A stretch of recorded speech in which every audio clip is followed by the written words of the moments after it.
老板，给我们来3碗面条，多加肉。这里只收人民币。什么币？人民币。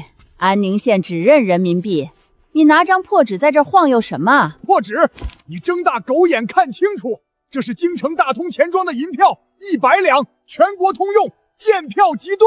我管你大通小通，在我们安宁县，县太爷立了规矩，交易只准用人民币。你这银票，连擦屁股我都嫌硬。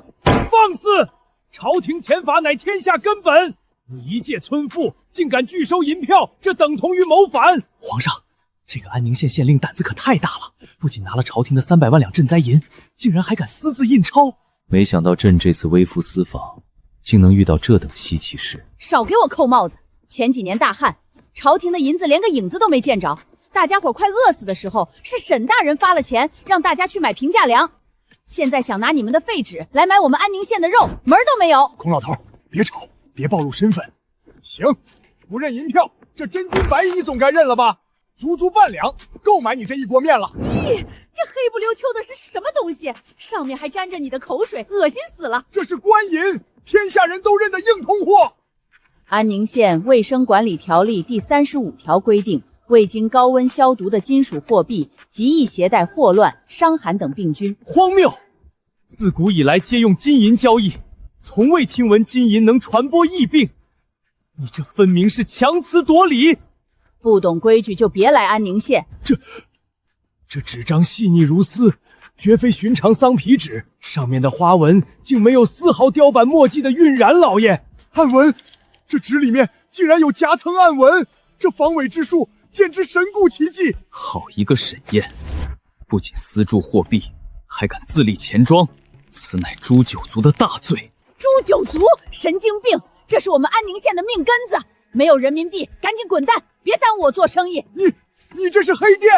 衙役大队，十字街口有人吃霸王餐，还寻衅滋事！站住！吃面不给钱，还想跑？让开，我们有急事。怎么着？还想抗法？在安宁县，就算你是天王老子，吃了面也得付钱。两位官爷，不是我们不给钱，是他不收银子呀，我们只有银子。哼，安宁县3年前就废除银两交易了，你们外地来的不懂规矩，我们不怪你，但饭钱必须付，没有人民币就按规矩办事。我看你最壮实，面钱45块，我们安宁县最低工时费1小时5块，你去后厨洗9个小时的碗。什么？让我洗碗？你知不知道我是谁？我管着全天下！闭嘴！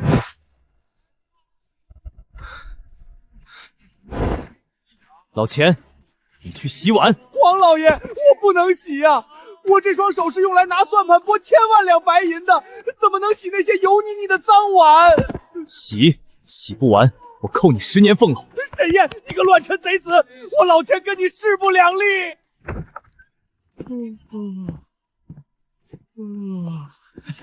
欢迎光临万物互换，二位客官要当点什么？子当，换你们这儿的人民币。黄老爷，不可呀，这可是玉，祖传之物，当了可是大不敬。难道让我也去刷碗？成色倒是不错，雕工也算凑合，不过没什么实用价值。没什么实用价值？你这狗眼看清楚了，这是和田暖玉，天下罕见，上面的雕工出自第一名将之手，少说也值5000两白银。这位客官，这里是安宁县，不讲究那些虚头巴脑的古董。你看这块玻璃，能透光，能当风，能做镜子，这叫工业价值。你这玉佩能干什么？能盖房子吗？能种地吗？这琉璃怎么可能如此纯净，毫无杂质？这简直是仙家法宝。这块石头只能当工艺品回收，死当的话，我最多给你出这个数，5000块。想什么呢？50块不能再多了。50？你这是明抢，这是50就50，给我换钱。50块，拿好。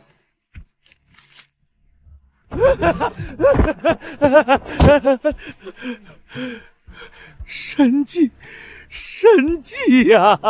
老李，你堂堂工部尚书，你不在家里搞营造，跑来这儿发什么疯？黄老爷，您叫我连夜赶来，真是来对了。您看这路，这不是泥土，这不是石板，这是一整块浑然天成的奇物，没有缝隙，不积雨水，马车跑在上面如履平地。老臣在工部待了30年，造不出这1里路啊！奇迹云霄，商民耗财，修这种妖路，得刮多少民脂民膏？你个腐儒懂个屁！这路面坚硬如铁，若是在边关修治，粮草运送速度能快上10倍。粮草快10倍？私铸货币，私修铁路，琉璃如土。这个沈燕到底是个什么样的妖孽？老爷，咱们赶紧去县衙吧，我要把这修路的工匠绑回京城。不急，既然安宁县的命脉是这人民币，那咱们就去它的源头看看。朕倒要看看，没有朝廷的真金白银，他这破纸凭什么能瞒天过海？去安宁人民银行。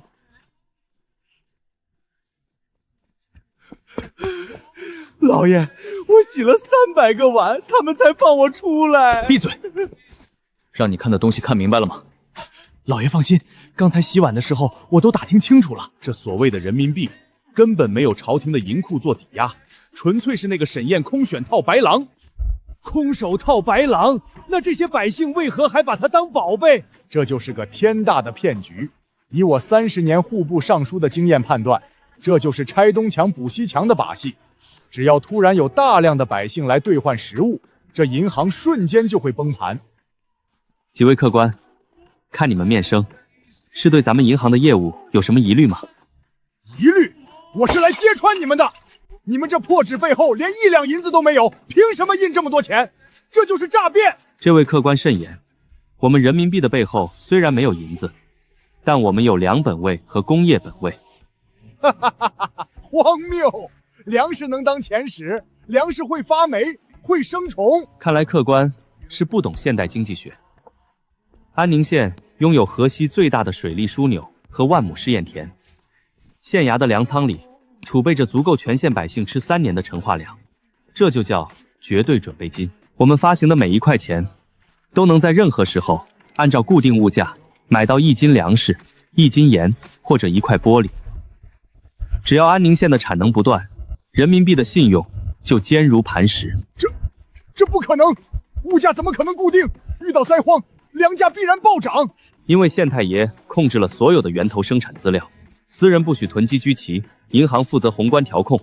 在安宁县，没有灾荒，没有灾荒。河西大旱3年，赤地千里，你敢说没有灾荒？外面的世界是赤地千里，但在安宁县的防风林和水利网内，年年都是丰收，不仅能自给自足，甚至还能向外倾销工业品，赚取你们那些真金白银。你们把印出来的废纸留在县内流转，把生产出的食物卖到外面换真金白银，剪刀差，这是纯粹的剪刀差掠夺。长此以往，大萧国的银子全都会流入安宁县，国库会被他抽干的。老钱你怎么了？别发疯啊！为1兵1卒就能吸干朝廷的国库。走。老爷，去哪儿啊？去城外，去试验田。朕倒要看看，他凭什么敢夸口说自己有吃不完的粮食？奇迹玉树，全都是奇迹玉树。这安宁县不仅钱财来路不正，连人心都坏了。商贾横行，满口利欲，这还是我大萧的天下吗？孔老，你又发什么疯？黄老爷，国之根本在于教化。这县城繁华是繁华，但老朽一路走来，竟没听到一家私塾有诵读圣贤书的声音。若是百姓不通道理，不遵礼教，就算有再多的钱粮，也必然生乱。孔老头说的对，这沈燕搞出这么多邪门歪道，根子肯定烂了。咱们去学堂看看，只要抓到他不敬先师、教唆谋反的证据，照样能办了他。我看你们是嫉妒，能修出这种神仙路的人，教出来的能是凡人？别吵了，前面就是安宁县第1小学。既然你们不死心，咱们就去会会这安宁县的教书先生。我倒要看看他沈燕能把学生教成什么样。有辱斯文，教书不坐在明堂之上，竟带到这泥地里胡闹。那木头架子是什么刑具吗？季生，听听他在讲什么。同学们，昨天我们讲了阿基米德，讲了沈大人提出的杠杆原理。谁能告诉我，如果我想用100斤的力气撬起1000斤的重物，应该怎么做？我知道，延长动力宾，缩短阻力宾。只要给我一个足够长的支点，我连县衙都能撬起来。回答完全正确，加2分。狂妄！黄口小儿竟敢妄言教起县衙，这是大逆不道，这是乱臣贼子！孔老，回来！你是何人？竟敢在此妖言惑众！圣人云：子不语怪力乱神。你教孩童这些歪理邪术，对得起孔孟之道吗？老人家，你是谁啊？翻墙进来的？保安，老朽乃是京城来的大儒。我来问你，你教他们这些破木头架子，能让他们懂得精忠报国吗？能让他们懂得孝悌忠信吗？老爷爷，你连杠杆原理都不懂，还敢自称大儒？黄口小儿！老朽倒背《论语》时，你还在穿开裆裤。我问你，背圣贤书能治国平天下，你学这破木头能干什么？老爷爷，看好了，这叫省力杠杆压水井。我一个8岁小孩，不用挑水就能灌1亩地，这多出来的粮食能养活3个灾民。请问老爷爷，你背一句《论语》能变出半斤小米吗？这不过是奇技异武，农事自有农人去做，君子远庖厨。老先生，你的思想太落后了。我们沈县令说过，科学技术才是第一生产力。连饭都吃不饱，跟灾民讲孔孟之道，灾民只会把你煮了吃。荒谬绝伦！老朽再考考你们，既然你们不学4书5经，那民生教化你们懂吗？你且说说，若遇荒年，肉价飞涨，百姓吃不起肉，当如何用圣人之道安抚民心？遇到荒年还要用圣人之道安抚，直接解决母猪的产后理问题不就行了？母猪的产后护理，这成何体统？根据沈大人编写的《安宁县畜牧指南》，母猪产后极易发出沉热和缺乳症，只要保持圈授通风，用高锰酸钾溶液消毒，并投喂发酵饲料，母猪的存活率就能提升80%。母猪活了，小猪就多，肉价自然就降下来了。这不比你站在街上念经管用？说得好，全班鼓掌。礼崩乐坏，大萧要亡了，斯文扫地呀！先生莫怪，我家老太爷脑子有些糊涂，我们这就带他走，赶紧带去县医院看看脑外科吧。同学们，我们继续讲滑轮组如何提升筑城速度。滑轮组省力杠铃，若是将此法用在城墙修建上，工期能缩短1半。神人，这沈燕简直是鲁班在世。你别乐了，你没看黄老爷脸都黑了吗？这沈燕连孩童都洗脑了，这是要彻底推翻朝廷的根基呀！老钱说的对，他沈燕能用钱买通商商，能用妖术蛊惑孩童，但有一点他绝对藏不住。老爷您说的是，穷人哪怕是京城天子脚下，也有无数流民乞丐聚集在桥洞暗巷之中。这安宁县看似繁华，但那些老弱病残、孤寡弃子，必然被沈燕隐藏在了这种不见光的地方。只要找到他们，就能揭穿沈燕虚伪的面具。妙啊！还是老爷英明。贪官最怕什么？最怕灾民闹事。咱们只要找到安宁县的贫民窟，煽动那些吃不饱饭的乞丐去县衙告状，看他沈燕怎么收场。对，水能载舟，亦能覆舟。老朽要去给那些灾民讲仁义道德，让他们认清沈燕的真面目。走，朕今日非要扒了安宁这层鲜亮的人皮泡走。这是贫民窟，这大门修的比我京城老家的宅子都气派。又是新材料，这红砖质地坚硬，防火防烧，造价定然不楷。沈燕居然把这种好东西用在难民身上。走，进去看看，说不定只是个面子工程，里面定然是另一般凄惨景象。这怎么可能？大灾之年，他们怎么会有闲情逸致下棋？这棋子竟然是玉石做的，这鸡腿是假的吧？你们是不是沈燕请来的戏子？哪来的疯狗抢老子鸡腿？小翠，小翠，有人抢劫！干什么干什么？你们几个大男人欺负孤寡老人是吧？再不出去我报城管了。姑娘莫怪，我随从脑子有病。我们是外地来的客商，想打听一下，这里真的是收容流民乞丐的地方？废话，老汉我3年前要饭路过安宁县，饿得只剩一口气，是被沈大人亲自背进来的。这里住的全都是无儿无女的孤寡老人和灾区跑来的孤儿。那这肉怎么了？食堂今天又做红烧鸡腿，老汉我都有点吃腻了。昨天护士刚给我量了那个什么血压，说我血脂高，让我少吃肉。这沈大人也是天天逼我们吃肉，想横死老汉我啊！天天吃肉，吃腻了。我堂堂户部尚书，过年才舍得杀2头猪。鳏寡孤独皆有所养，老朽读了一辈子圣贤书描绘的大同社会，竟在这荒凉的河西之地看到了。老人家，你们这几百号人天天这么吃穿用度，朝廷没拨过1分钱，沈大人哪来的银子养你们？银子？沈大人说了，咱们安宁县不靠朝廷那帮吸血鬼。大人在城外建了无数个大作坊，大家伙儿虽然老了残了，但在院子里糊个火柴盒，挑个豆子，也能给县里创造价值。这叫劳动换取尊严。就是，不仅管饭，孩子们还有专门的老师教认字算数。沈大人说，安宁县绝不抛弃任何一个百姓。朕自诩人君，日夜批阅奏折，却连天子脚下的百姓都护不住。他沈燕区一个7品芝麻官，却做到了千古帝王都做不到的事。老爷，黄老爷，别被骗了，这绝对是个无底洞。他沈燕就算有金山银山，这么挥霍也撑不过3个月，这背后肯定有天大的窟窿。老钱，承认别人优秀有这么难吗？不，老钱说的对，民以食为天，没有粮食，一切繁华都是空中楼阁。河西大旱3年，地下水早已干涸，他沈燕就算有通天的本事，凭空变不出粮食。去城外，去打仗，去他的粮仓，只要他的粮仓是空的，这一切的幻象就会瞬间破灭。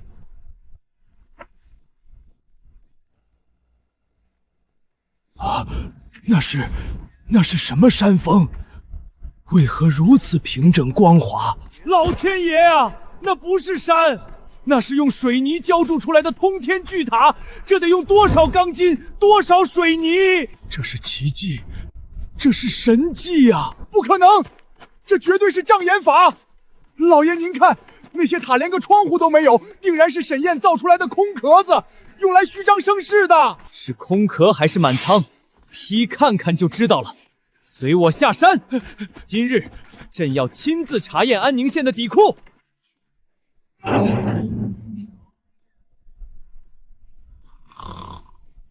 老爷，那闸门后面肯定全是沙子，咱们过去揭穿他。喂，看门的，大爷，我是京城来的大商妇，想收购你们的粮食，把这闸门打开，让我验验货，这半两银子就是你的了。滚一边去！拿块破石头就想买粮？安宁粮仓种地，闲人免进，再不走我放狗了！这位兄弟，我们确有急需，若你不能做主，能否请你们管事的来？管事儿的去试验田跟沈大人吵架去了，你们想验货也行。看到那个红色拉杆了吗？那是质量抽检口，你们自己拉开看看就行，别烦我睡觉。哈哈，老爷您看，他连看守都这么松懈，里面绝对是空的。等我拉开这个闸门，让你们看看沈燕的真面目。老朽不敢看这欺君罔上的罪证。沈燕，你的死期到了，给我开！这是，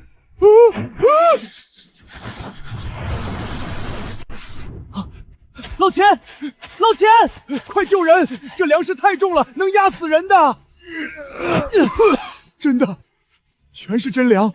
这成色，这饱满度，比皇宫供奉的贡米还要好。天佑大萧，天佑大萧啊！有此等神粮，天下再无饥款。这只是一座塔，放眼望去，这里有72座这样的粮塔。兄弟，这72座粮仓里，装的全是这种粮食。想什么呢？怎么可能全是粮食？老爷，我就说吧，只有这一座是满的，其他的都是掩人耳目的空壳子。这一排24座装的是水稻，后面那2排装的是小麦和高粱，最角落那10几座有特殊通风口的，装的是过冬的大白菜和土豆。唉，沈大人最近正发愁呢，杂交稻产量太高了，旧粮还没吃完，新粮又要下来了，这72座粮仓都不够用了，正盘算着要不要把多出来的粮食拉出去喂猪，或者低价贱卖给隔壁县。喂猪？拿公道喂猪？我要死了！杂交稻，什么东西能产这么多粮食？这不符合常理。大萧国库1年的税收都不进他这几座塔，沈燕，你究竟是个什么怪物？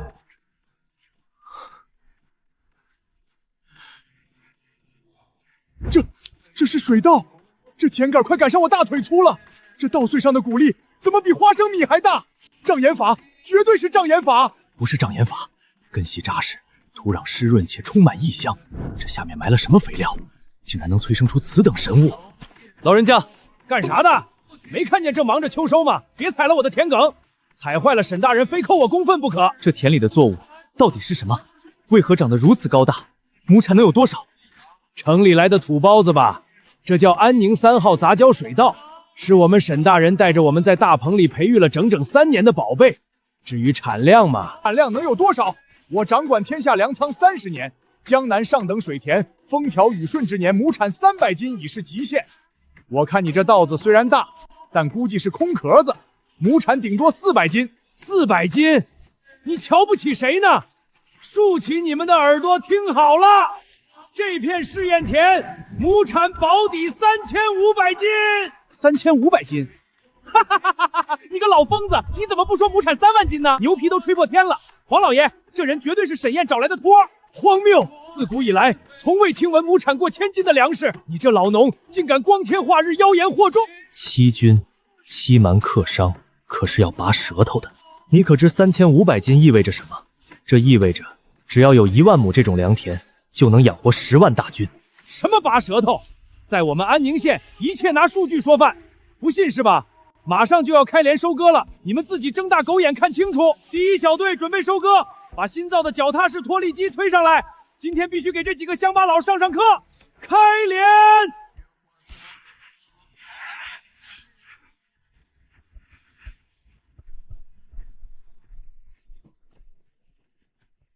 奇迹！机械联动，齿轮加速，这拖蹄速度比人工摔打快了100倍不止啊！不可能，这一定是他们在机器里藏了粮食，绝对不可能有这么多！滚开！我亲自来割！踩！给我用死力气踩！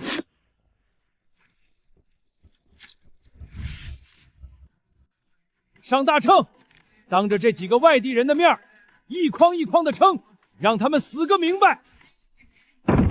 第1筐80斤，第2筐82斤，第3筐79斤，第50筐81斤，除去竹筐皮重，1亩地实收重用3560斤。3500斤，3500斤！贤弟呀，您若在天有灵，看看这粮食吧，大萧有救了，天下苍生有救了！大旱3年，饿殍百万，朕日夜祈求上苍降雨，上苍不应。如今这安宁县令竟用这区1亩地给朕变出了3500斤的救命粮，这哪里是安宁县？这分明是大萧朝的江山社稷图！看清楚了吗？那条大河以前每年泛滥，淹没良田，旱季又彻底干涸。那大河之上竟然横亘着一座如巨龙般的水坝，水坝后峰是一个宛如内陆海般的巨大水库。哈哈哈哈！那是沈大人征发全县劳力，耗时3年修筑的安宁1号大坝。用的是最新型的钢筋水泥，水库里的水通过那些大风车带动的水泵抽进主渠，再分流到上百条支渠，覆盖了整个河西。难怪大旱3年还能种出水稻，他竟然把一条江给拦腰截断了。这得花多少银子？500万两，1000万两。国库这20年来给河西破了多少赈灾银？辉煌老爷，20年来累计下发河西赈灾款、水利款共计3000万两白银。3000万两，朕给了3000万两。河西的卷宗上年年写的都是赤地千里，颗粒无收。如果卷上写的是真的，那下面这些东西是鬼见的吗？瞒天过海，有人在欺君。这安宁县明明已是人间天堂，奏折上却将其描绘成人地狱。黄老爷，若是朝廷知道安宁县有此等高产良种，有此等鬼斧神工的基建，定会大加封赏。不，沈燕为何不上报？难道他真的想拥兵自重？如果沈燕要造反，他大可切断河西粮道，直接挥师监京。他没有这么做，是有人截留了所有的奏折，是有人把这3000万两赈灾银全吞了，并且这个人还想把安宁县当成他自己的后花园，永远瞒朕。回客栈，马上联络锦衣卫暗桩。朕要知道这20年到底是谁在蒙蔽圣听。老爷，锦衣卫的暗桩靠谱吗？这安宁县连个乞丐都是沈燕的死忠，万一暗桩被策反了，锦衣卫只对朕负责。闭嘴，等着。臣锦衣卫指挥使聂隐叩见皇上，万岁万岁万万岁！免礼。聂隐，朕让你查的河西真实卷宗，查到了吗？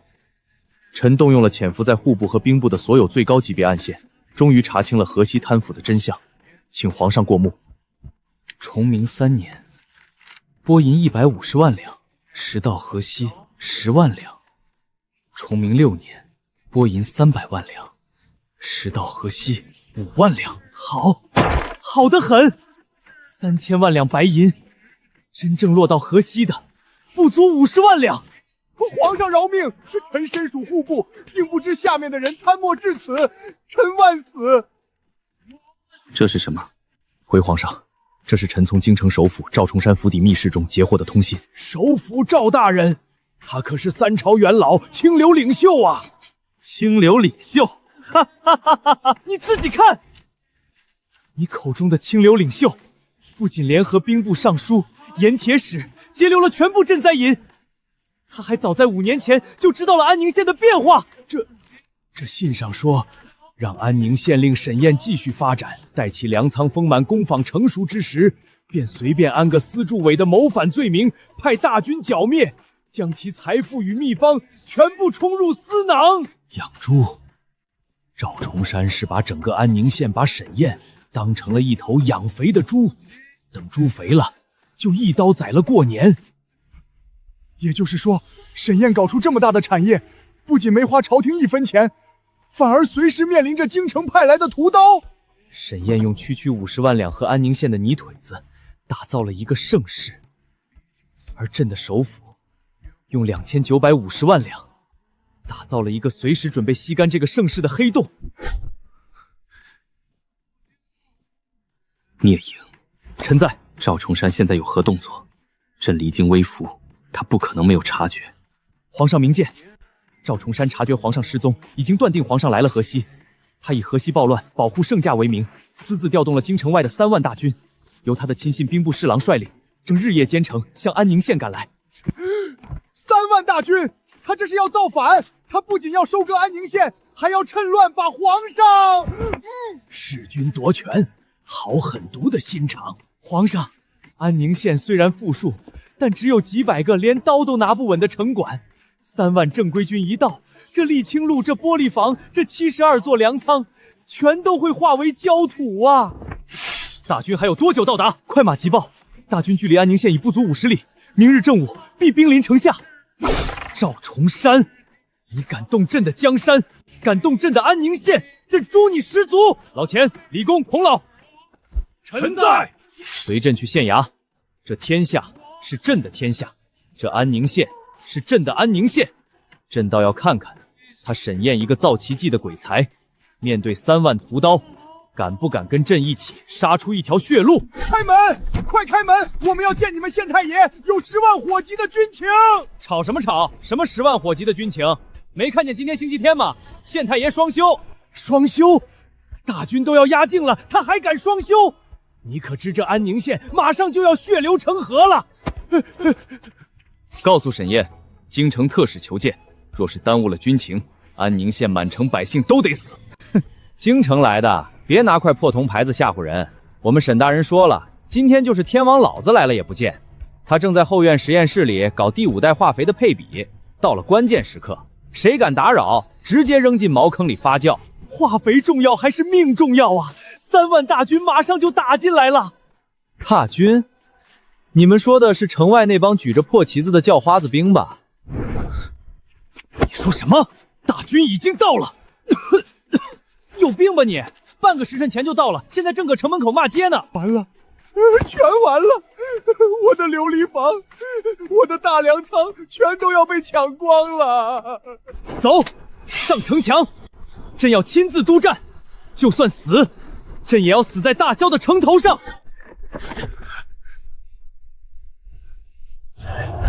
安宁县令沈燕，听着，本将奉当朝首辅之命，前来捉拿你这个私铸伪钱、意图谋反的乱臣贼子，立刻开城投降，交出粮仓和作坊，本将可留你全尸。若敢抵抗，城破之时，鸡犬不留。真的反了！城防军呢？安宁县的城防军在哪里？你们怎么还不跑？敌人都杀到家门口了！跑啥？还没到下班时间呢，跑了扣全勤奖。谁呀？大清早的在外面狗叫，影响本县令做实验了，知道不？沈燕，大胆狂徒，死到临头还敢猖狂！弓箭手准备，给我放箭！妈呀！保安队长，把咱们的农用防御系统打开，赶紧把这帮苍蝇赶走，别耽误大家吃午饭。他疯了！他竟然主动开城门！安宁县第1民兵大队听令，让这帮京城来的土鳖见识一下，什么叫科技改变战争！开火！这是什么妖物？为何不用牛马也能自己动？放箭！给我放箭，射死这些铁王八！安宁县保安大队，第1排准备！哈哈哈哈哈！300步，你们的破火冲连100步都打不到，想吓唬本将？骑兵营，给我冲锋，踩碎这些铁王八！开火！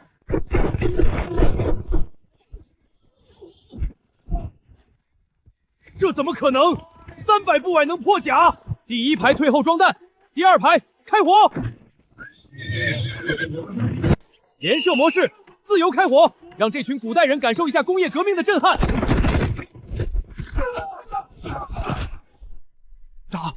打雷了！那是火铳，我户部拨给神机营的火铳，开一枪要塞半天火药，还经常炸膛。他们这是什么鬼东西？不用点火绳的吗？碎石发火，膛陷克槽！老天爷呀！老臣在工部图纸上设想过无数次的东西，竟然在这个小县城被批量制造出来了。3万大军，3万正规军被500个泥腿子压着打。兵书废了，孙子军法废了。300步穿甲，连绵不绝的火力。若是这支500人的队伍放在京城，半个时辰就能打穿玄武门，把朕从龙椅上揪下来。沈燕到底是个什么怪物？他有此等神兵利器，为何不反？他为何不反啊？不许退！谁敢后退，杀无赦！给我顶住！下马，或者下地狱，你自己选。我投降，别杀我！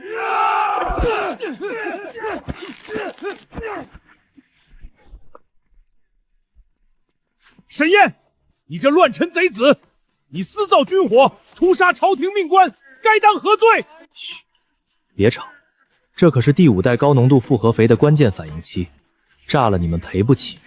狂妄！死到临头还摆弄这些毒药，老朽今日便要替天行道，骂醒你这不知天高地厚的狂徒！骂醒我？4个外地盲流吃霸王餐洗了9个小时碗，当了一块破玉佩，现在跑到我的城楼上指控我私造军火，你们是精神病院跑出来的吗？你胡说八道！谁洗碗了？沈县令，明人不说暗话，城外皆是京城首辅赵重山的嫡系，你今日将其全歼，等同于向朝廷宣战。你虽然有500火枪，但大萧有100万雄师，你真以为凭你能对抗整个天下？对抗天下？大叔，你脑斧能力有点强啊！谁说我要造反了？我刚才打的是土匪，懂吗？没有朝廷的调兵虎符，私自带兵袭击县城，这不叫大军，这叫武装流寇。我身为一县父母官，组织民兵剿匪，不仅无罪，朝廷还得给我发见义勇为奖呢。土匪？那可是兵部侍郎亲自领兵，你这是指鹿为马。指鹿为马的是你们京城那帮大老爷吧？睁大你们的眼睛看看，这是锦衣卫昨晚给我的密报。赵重山谎报军情，私调大军，意图将安宁县洗劫一空，他才是真正的乱臣贼子。锦衣卫向你传递密报，你不过是一个七品县令，锦衣卫凭什么听你的？这有什么的？锦衣卫也是人，也要糊口。朝廷发那点俸禄，连房租都交不起。我每个月给他们发3倍的高温补贴、车马费，还有年终奖。他们当然愿意跟我分享一点小情报喽。收买皇家亲军，你这是用银子把朝廷的根都挖断了呀！我纠正一下，是用人民币。堂下何人？报上名来，为何带兵冲撞我安宁县经济特区？沈燕，你休要猖狂！本将乃是首辅赵大人门生，你敢动我一根汗毛，赵大人定会踏平你安宁县。唉，这古代人怎么都一根筋？王队长，上测谎仪。是。这是什么妖法？放开我！你们要干什么？这叫手摇式直疗电测谎仪，只要你撒谎，他就会给你做个全身免费按摩。现在第一个问题，赵重山派你来，到底是为了什么？为了评判。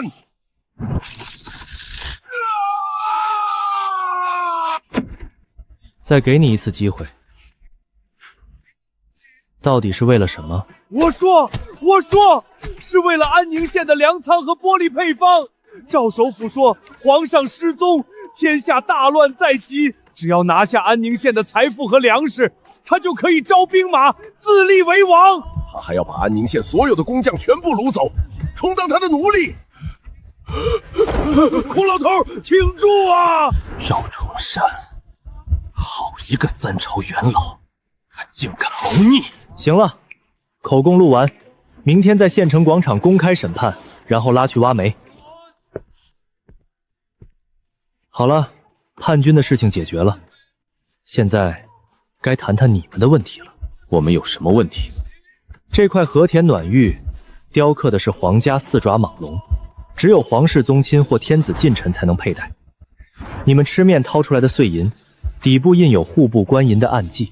一个自称教书先生，却满口家国天下的大儒；一个精通算账，对朝廷国库了如指掌的账房；一个对工程营造痴迷到疯狂的老头；还有你，一个气度不凡，动辄把朕、天下挂在嘴边的领头人。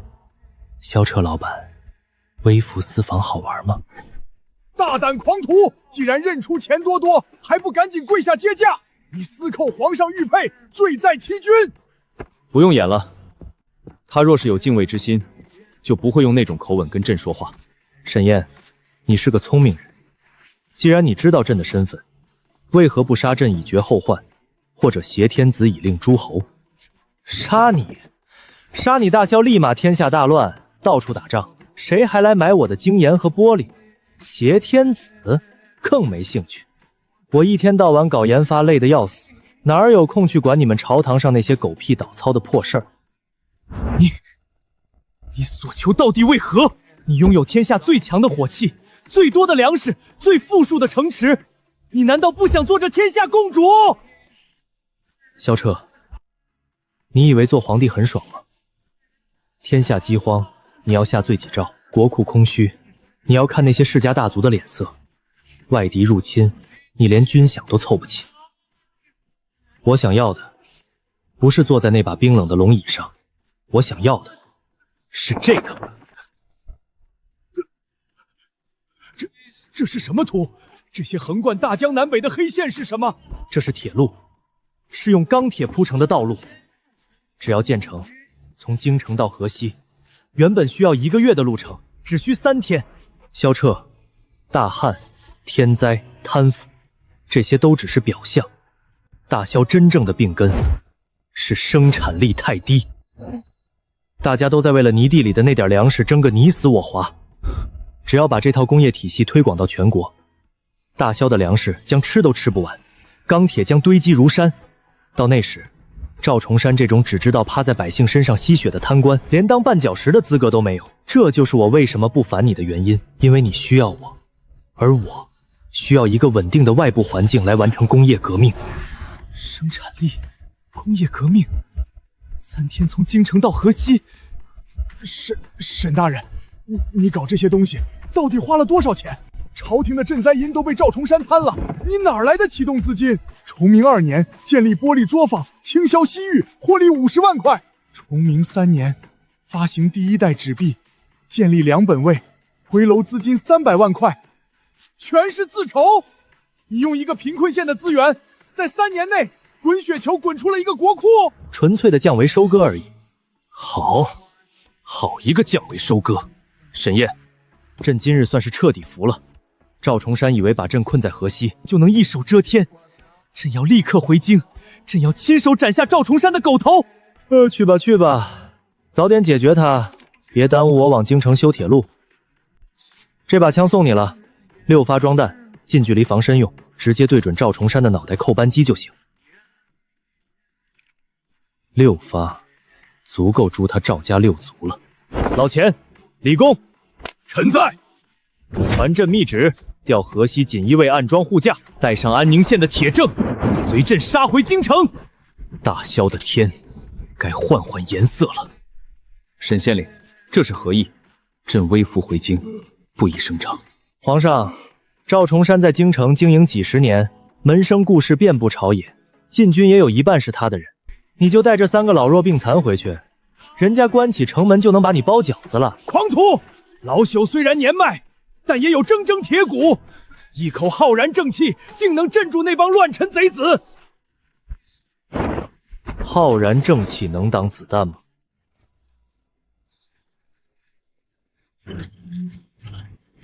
这是什么凶器？那管子怎么比大腿还粗？完美无瑕的工艺，这炮管的膛线，这闭锁结构，神啊，让我死在这炮管上吧！安宁县特产和平捍卫者系列重火力套装，我已经让王强带了100名最精锐的安宁特种兵给你们当司机。萧彻，赵重山这种毒瘤，用常规的朝堂手段是拔不干净的，直接把这5辆车开到玄武门前，他若是敢反抗，就用物理方式教他什么叫真理只在大炮射程之内。好一个物理方式，好一个真理在大炮射程之内。沈燕，若朕能平定京城，这天下朕与你平分。别介，平分天下就算了，你只要答应我，回去之后赶紧把全国的调粮横给我统一了，再把各地的路障关卡全撤了。物流成本太高，严重影响我安宁县商品的利润率。好，朕答应你。等朕速召朝堂，大萧的规矩由你沈燕来定。老钱、李公、孔老，上车，咱们回京讨债。讨债，抄了赵重山的家，把国库填满。开炮！老子要亲自开一炮！子不语怪力乱神，子不语怪力乱神。好了，这下京城那边应该消停了，该回去继续研究第5代杂交水稻的耐寒基因了。这破古代连个外卖都没有，真是愁死个人。先帝南巡，突然恶疾，已于昨日龙御飞天，国不可一日无君。老臣奉先帝遗诏，拥立3皇子即位，凡有不从者，以谋逆论处。末将誓死效忠新主，誓死效忠首辅大人。首辅万岁！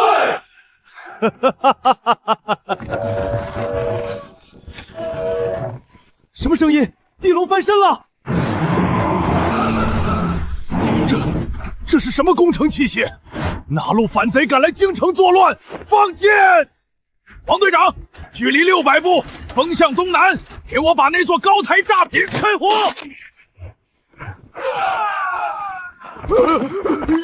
妖法护驾，快护驾！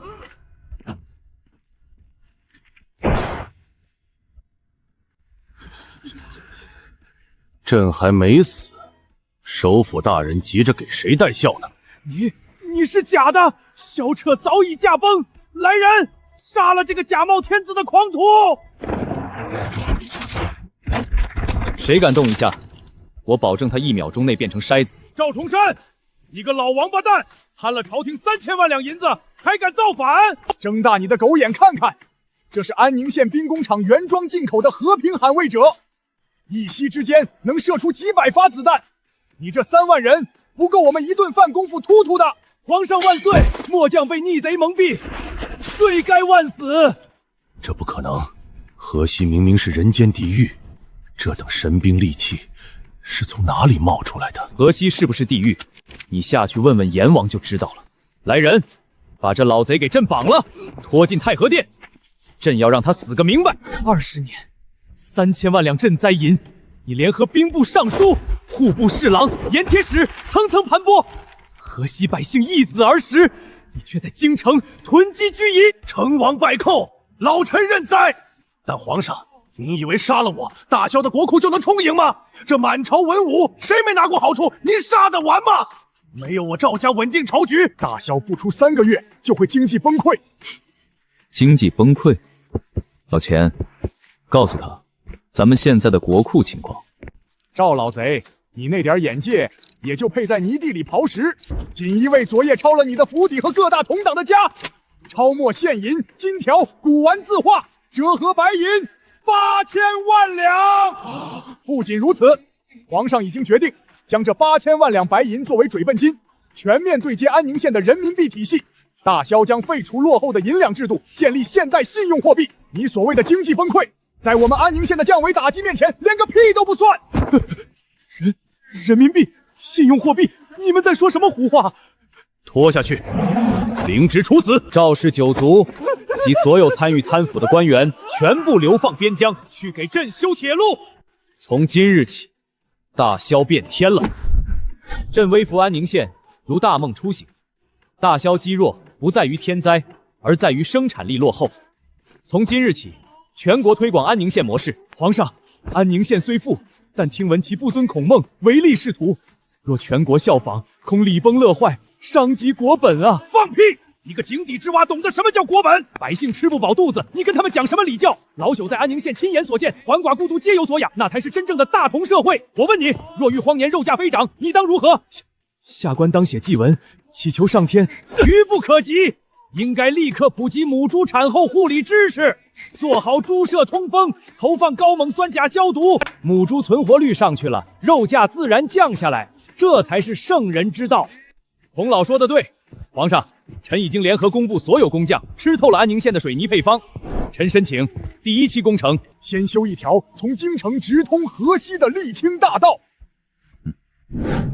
皇上，户部已经成立大萧中央人民银行，第1批人民币纸钞已经开始印制，并且臣准备在全国建立免费医院和新式学堂。只要安宁县的化肥和杂交水稻种子一到，大萧的粮食产量将翻10倍。好，极好，我大萧有你们这等卧龙凤雏，何愁工业不兴？这一切的功劳皆系于一人之身。传旨，重赏安宁县令沈燕。沈燕有擎天宝教、重塑国邦之绝世大功，朕决定给他3个职位任选其一：第一，入京接替赵重山，任内阁首辅，百官之首；第二，兼任户部与工部尚书，掌管天下钱财营造；第三，封义姓王、河西王，世袭罔替。李公，无线电接通了吗？沈燕怎么说？他肯定激动坏了吧？皇上稍等，接通了，接通了，沈大人有语音传过来。喂，听得到吗？老李啊，设备信号还行吧？沈燕，朕的封赏你听到了吗？你要做首辅还是河西王？朕立刻派8台大轿去接你。不去。什么？你不满意？那你想要什么？只要朕有，连这龙椅都可以分你一半。皇上，你快别搞我了，去京城当首辅，天天早上5点起床上朝，还要跟那群老头子打太极。我疯了还是你疯了？